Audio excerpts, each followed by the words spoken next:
Ma'am. మీ పేరు? Ramya. Ramya. Bigg Boss season 8 చూస్తున్నారా? ఎస్ మ్యామ్ చూస్తాను. అందులో నీ ఫేవరెట్ కంటెస్టెంట్ ఎవరు? విష్ణుప్రియ. విష్ణుప్రియ. ఎందుకు విష్ణుప్రియ మీ ఫేవరెట్? చాలా జెన్యున్ గా అనిపిస్తుంది. కానీ విష్ణుప్రియని చూస్తే పృథ్వీకి అట్రాక్షన్ టైంలో తన గేమ్ ని తను స్పాయిల్ చేసుకున్నట్టు అనిపిస్తుంది అంటున్నారు. మీకు అలా అనిపించట్లేదా? ఏం అనిపించలే. అంటే పర్సనల్ గేమ్ వైస్ వచ్చినప్పుడు తన స్ట్రాటజీస్ పెడుతుంది, గేమ్స్ అని ఆడుతుంది కదా. బట్ తన గేమ్ ఏం లేదని నిన్న అఖిల్ ఇంకా హారిక బ్లాక్ బెడ్స్ ఇచ్చారు కదా, సో అది మీరు ఎట్లా తీసుకోగలుగుతారు? అంటే ఒక పర్సన్ గురించి అందరూ ఒకేలాగా థింక్ చేయదు కదా. నాకైతే విష్ణుప్రియ జెన్యున్ గా ఆడుతుంది, టాస్క్ వచ్చినప్పుడు టాస్క్ ఆడుతుంది. సో తన పర్సనల్ ఉన్నప్పుడు ఫన్ టైమ్ లో ఫన్ తనతో ఉంటుంది అని అనిపిస్తుంది. విష్ణుప్రియ రోహిణిని టార్గెట్ చేయడం వల్లనే రోహిణి ఇంత స్ట్రాంగ్ అయింది అనిపిస్తుందా మీకేమన్నా? అంటే వాళ్ళిద్దరు కొన్ని మిస్అండర్స్టాండింగ్, అంటే ప్లాన్ వేసేది అని వాళ్ళ మధ్యలో డిస్టర్బెన్స్ వచ్చాయి కదా. సో అలా కొందరికి ఎవరికైనా పాయింట్ స్ట్రైట్ ఉన్నప్పుడు, కరెక్ట్ పాయింట్ ఉన్నప్పుడు అనిపిస్తుంది కదా, నాదే కరెక్ట్ ఉంది కానీ మనం స్ట్రాంగ్ గా మాట్లాడతాం. సో అలా రోహిణి ఇద్దరిది మిస్టేక్స్ ఉంది, ఇద్దరి నుంచి ఓకే. విష్ణుప్రియ వెళ్ళిపోతే పృథ్వీ గేమ్స్ పైన ఫోకస్ చేస్తాడు అనేది బయట వినిపిస్తుంది. నీకేమనిపిస్తుంది దాంట్లో?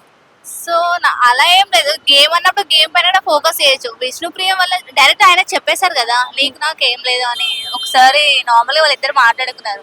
సో విష్ణుప్రియ అక్కడ డల్ అయింది, కానీ ఆయన తన ఎఫర్ట్స్ పెట్టింది. సో పృథ్వీ కూడా తను కూడా అలా ఎఫర్ట్స్ పెట్టొచ్చు కదా. వైల్డ్ కార్డ్ ఎంట్రీస్ వచ్చినప్పుడు బాగుందా, రాకముందు బాగుందా? వచ్చాకే బాగుంది. ఎందుకు అట్లా? సో కొంచెం వాళ్ళకి తెలుసు కదా గేమ్ ఏంటి ఎలా అని.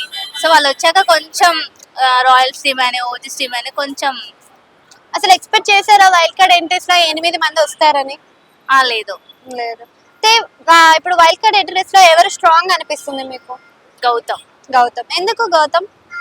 తను ఇండివిజువల్ గా ఉన్నా గానీ స్ట్రాంగ్ గా ఆడుతున్నాడు. బట్ మన యష్మి వెళ్ళిపోయినప్పుడు చెప్పింది కదా, ఇండివిజువల్ అని పోయి అందరితో కలవకుండా ఇండివిజువల్ అయిపోతున్నాం అని.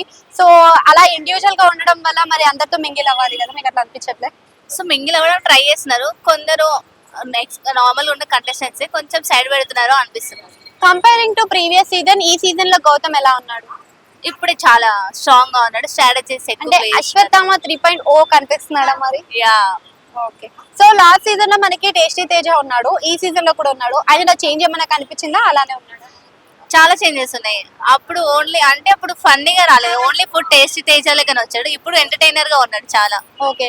సో ఈసారి టాస్క్లు కానీ గేమ్స్ కానీ అండ్ కొత్త కాన్సెప్ట్స్ తీసుకొచ్చారు, ఎలిమినేట్ అయిన కంటెస్టెంట్స్ ని నామినేషన్స్ లోకి తీసుకురావడం. సో ఆ కాన్సెప్ట్ ఎలా అనిపించింది మీకు? సో అది ఒకటి నచ్చలేదు. అంటే వాళ్ళు ఎలిమినేషన్ వరకు వెళ్ళారంటే ఆడియన్స్ వద్దన్నట్టే కదా. సో మళ్ళీ వాళ్ళని వీళ్ళని వచ్చి నామినేషన్ చేయడం పాయింట్స్ అట్లా ఏం నచ్చలేదా మీకు? నిఖిల్ ఇంకా యష్మి ఇప్పుడు వెళ్ళిపోయినప్పటికీ కూడా నిఖిల్ యష్మి ఫీలింగ్స్ తో ఏమైనా ఆడుకున్నట్టు అనిపించిందా మీకు ఎక్కడైనా? లేదు, ఎక్కడ నాకు అలా అనిపించలేదు. సో వాళ్ళిద్దరు ఫ్రెండ్స్ ఇద్దరు మూవ్ అయినప్పుడు లేదు, ఎవరైనా థర్డ్ పర్సన్ వచ్చి చెప్పినప్పుడు తను రైస్ అయింది. సో అక్కడ నిఖిల్ ప్రాబ్లం ఏం లేదు, తప్పేం లేదు. థ్యాంక్స్.